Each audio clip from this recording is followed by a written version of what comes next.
Hello everyone, so welcome back to my YouTube channel science की पाठशाला with प्रिया। सो कैसे हैं आप सब? आई होप आप सब बहुत अच्छे होंगे। और चलिए आज हम नया चैप्टर स्टार्ट करने वाले हैं एक नई स्पिरिट के साथ। आज हम इस नए चैप्टर को इतने अच्छे से पढ़ेंगे कि आपको एक एक चीज़ें आपके दिमाग में बैठ जाएं।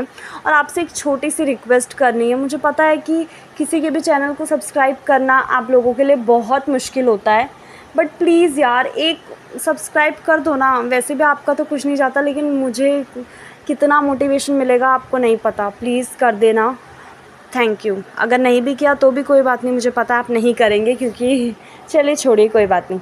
तो आइए स्टार्ट करते हैं बिना देरी के इस नए चैप्टर को।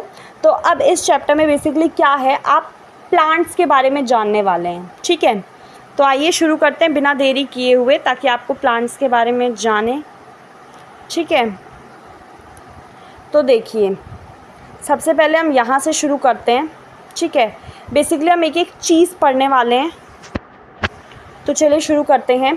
Go outside and observe all the plants around you. अब देखिए, हमारे घर में भी बहुत सारे प्लांट्स होते हैं, तो आप अपने छत पे, बालकनी में, जहाँ भी आपने प्लांट्स लगाए हैं, आप वहाँ जाएं और उन्हें ऑब्ज़र्व करें, ठीक है। तो आप क्या देखेंगे कि कुछ प्लांट्स जो हैं वो बहुत छोटे से हैं, कुछ बड़े हैं बहुत ज़्यादा, और कुछ while some are just patches of green on the soil, और कुछ आपको दिखेंगे कि बस एक पैचेस, धब्बे की तरह सॉइल पे हैं, ठीक है। कुछ की आप देखेंगे ग्रीन लीव्स हैं, कुछ की देखेंगे रेडिश है, ठीक है। कुछ का देखेंगे बड़ा लाल कलर का फ्लावर है, कुछ में देखेंगे छोटा सा ब्लू कलर का फ्लावर है, और कुछ में फ्लावर है ही नहीं। We do see a variety of plants existing all around us, ठीक है। हमने देखा है कि बहुत सारे प्लांट हमारे अगल बगल होते हैं, हमारे घर के पास, स्कूल में, ऑन द वे टू, या फिर जब हम जा रहे होते हैं तो रास्ते में भी आपने देखे होंगे कितने सारे प्लांट आपको दिखते हैं, ठीक है। पार्क में, गार्डन में, है ना, ऐसा है ना, बिल्कुल, ठीक है। तो let us get to know the different parts. अब आज हम इस चैप्टर में अलग अलग पार्ट्स देखेंगे प्लांट के, जिससे कि आपको this will help us understand the differences, ठीक है। आपको इससे पता चलेगा कि जो प्लांट्स हैं अलग अलग तरीके के, उनमें क्या डिफरेंस है, ठीक है। Can you label the stem, branch, और क्या आप स्टेम, ब्रांच, लीफ, फ्लावर ये सब लेबल कर पाएंगे, ठीक है, या कर सकते हैं या नहीं, ये देखते हैं, ठीक है। तो सबसे पहले आज हम इसको अच्छे से डिस्कस कर लेते हैं, पार्ट्स ऑफ द प्लांट को, बिना देरी किए हुए, ठीक है। तो ये फूल है, इसको हम सब ने देखा है, ये फ्लावर कहते हैं इसको, ठीक है। अब ये जो आपको दिख रहा है, ये क्या है, फ्रूट है। और ये जो पतली सी हरी कलर की इसमें आपको ये दिख रही है, ये क्या है, स्टेम है। और ये हम सबको पता है, हम इसे पत्ती बोलते हैं, और इंग्लिश में इसको लीफ बोलते हैं, ठीक है। ये जो छोटा सा बड है, ये क्या है, बड है, कली है, ठीक है। ये आपको क्या दिख रहा है, नोड, ठीक है। और ये पूरा वाला पार्ट, मतलब एक नोड से दूसरे नोड के बीच का जो अंतर होता है, उसको क्या बोलते हैं, इंटर नोड, ठीक है। ये आपका एक नोड, ये आपका दूसरा नोड, इनके बीच का जो रहेगा उसको क्या बोलेंगे, इंटर नोड, ठीक है।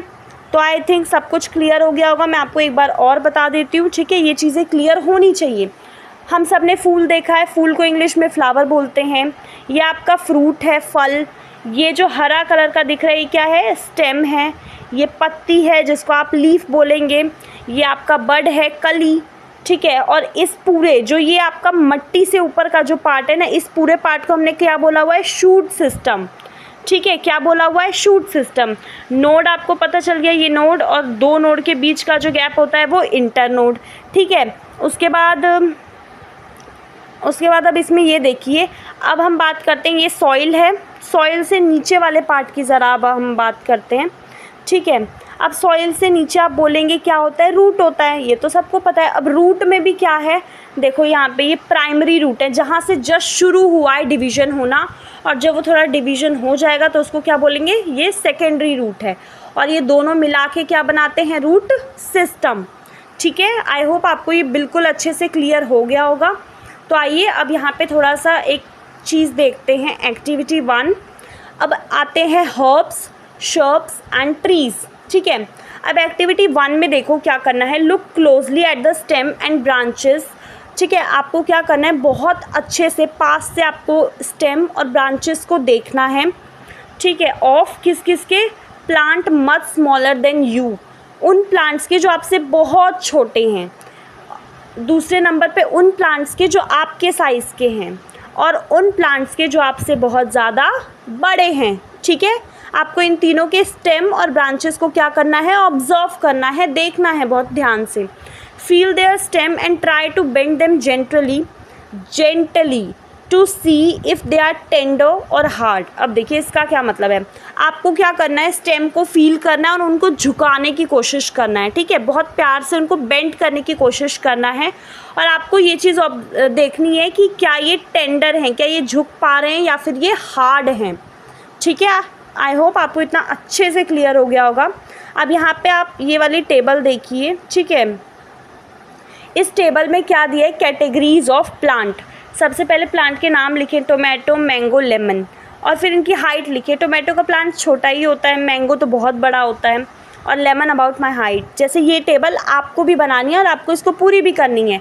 अब जैसे ये ग्रीन है, अब देखो जो ये टोमेटो है टेंडर होते हैं, ये आराम से आप करोगे ना, इनको झुकाने की कोशिश करोगे तो आराम से बेंट होंगे।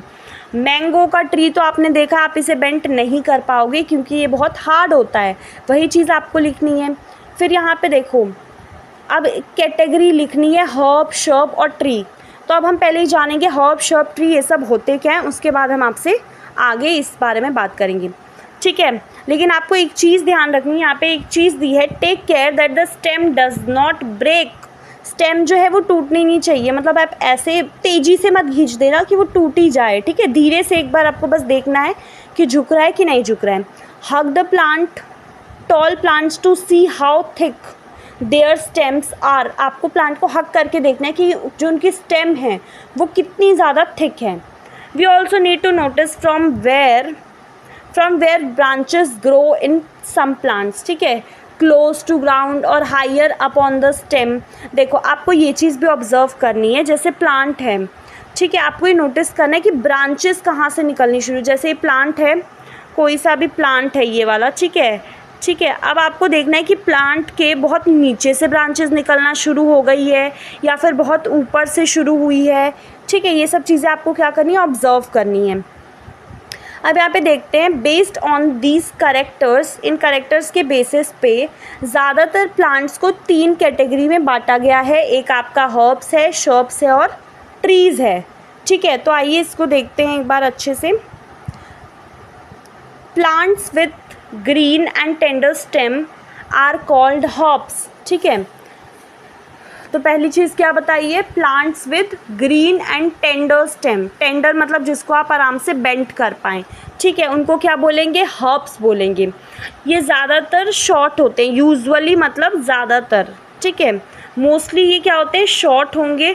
ठीक है, and may not have many branches, और इनकी ज़्यादा ब्रांचेस नहीं होंगी। ठीक है, ये चीज़ समझ में आ गई। हर्ब का हमने क्या क्या बताया, एक बार मैं दोबारा से रिपीट कर देती हूँ कि ग्रीन होंगी और टेंडर स्टेम होगी। ठीक है, और ये यूजुअली शॉर्ट होंगे और इनके ज़्यादा ब्रांचेस नहीं होंगे। दूसरा point, some plants develop branches near the base of the stem. जैसे ही स्टेम का बेस होता है ना, वहीं से ब्रांच आना शुरू हो जाती है। ठीक है, जहाँ पे बेस के पास ही क्या आने लगती है, ब्रांचेस आना शुरू हो जाती है। स्टेम बहुत हार्ड होती है लेकिन ज़्यादा थिक नहीं होती। ठीक है, ऐसे प्लांट्स को क्या बोलते हैं, श्रब्स बोलते हैं। और लास्ट थर्ड पॉइंट है कि कुछ प्लांट बहुत लंबे होते हैं, बहुत हार्ड होते हैं, उनके स्टेम्स जो हैं वो भी बहुत ज़्यादा थिक होते हैं। और जो स्टेम्स है have branches in the upper part much above the ground. अब जैसे ग्राउंड है ये, अब देखो इन सब की पिक्चर देखते हैं हम यहाँ पे। अब यहाँ पे आप ध्यान से देखना, ये आपको पूरा दिखाया गया है। ए वाला पे ध्यान दो, ये है हर्ब। ठीक है, अब हर्ब में आपको क्या क्या चीज़ें बताई गई थी, चलिए मुझे बताइए। सबसे पहली चीज़ बोली गई थी कि ये ग्रीन होंगे, टेंडर होंगे और इनके ज़्यादा ब्रांचेस नहीं होंगे। ठीक है, उसके बाद दूसरा है श्रब। श्रब में आपको क्या बताया था कि जैसे ही स्टेम शुरू होगा इसके ब्रांचेस शुरू हो जाएंगे, है ना, ये चीज़ बोली थी। और ट्रीज़ में क्या बोला गया था आपको, ट्रीज़ में सिंपली आपको एक चीज़ बोली गई थी कि ये ग्राउंड से बहुत ऊपर जाके इनके ब्रांचेस होना शुरू होंगे, ये बहुत हार्ड होंगे, थिक होंगे, ये सब चीज़ें बोली थी, है ना। तो ये चीज़ें आपको देख के पता चल गया कि कौन क्या है। ठीक है, हर्ब्स जो होते हैं हम उन्हें मेडिसिनल पर्पसेस के लिए भी यूज़ करते हैं, है ना। तो चलिए आइए और देख लेते हैं अब क्या देखना है हमें। ठीक है, तो अब ये देखते हैं, plants with weak stem that can not stand upright but spread on the ground are called creepers. अब देखिए, कुछ प्लांट्स ऐसे होते हैं जिनकी जो स्टेम होती है ना वो बहुत कमज़ोर होती है। ठीक है, वो ऐसे सीधे खड़े भी नहीं रह पाते, क्योंकि अब खड़े रहने के लिए एक रिजिड स्ट्रक्चर होना चाहिए, थिकनेस चाहिए उन्हें, जो उनके स्टेम में नहीं होती। उनके स्टेम बहुत सॉफ्ट और बहुत वैसे होते हैं, तो वो बहुत वीक होने की वजह से सीधे खड़े नहीं हो पाते। तो वो क्या करते हैं, ज़मीन पे ही स्प्रेड हो जाते हैं, और उनको हम क्या बोलते हैं, क्रीपर्स बोलते हैं। ठीक है, while those that take support and climb up are called climbers. आपने क्लाइंबर्स बहुत सारे देखे होंगे, जो उसके बाद क्या बोला है, जो सपोर्ट लेके उसके ऊपर चढ़ते चले जाते हैं, उनको क्या बोलते हैं, क्लाइंबर्स। ठीक है, these are different from the herb shrub and trees. ठीक है, हर्ब शर्ब और ट्री से ये बहुत ज़्यादा अलग होते हैं। अब यहाँ पे हम क्लाइंबर्स और ये क्रीपर्स देख लेते हैं। ये आप क्रीपर्स देख रहे हैं, ज़मीन पे क्या हो रहे हैं, पूरे फैल रहे हैं। या आपके ने क्लाइंबर्स देखा, जिसको मनी प्लांट भी बोलते हैं, ये क्या हो रहे हैं, ऊपर की तरफ जा रहे हैं। ठीक है, तो आज के लिए हम अपना इतना ही रखते हैं। तो हमने ये पढ़ लिया, अब नेक्स्ट में आपको क्या पढ़ाएंगे, स्टेम पढ़ाएंगे। ठीक है, तो जितना पढ़ा है आप उतना रिवाइज़ कर लेना, और प्लीज़ प्लीज़ प्लीज़ लाइक भी कर दीजिए please. Thank you so much, आप हमेशा खुश रहें बस।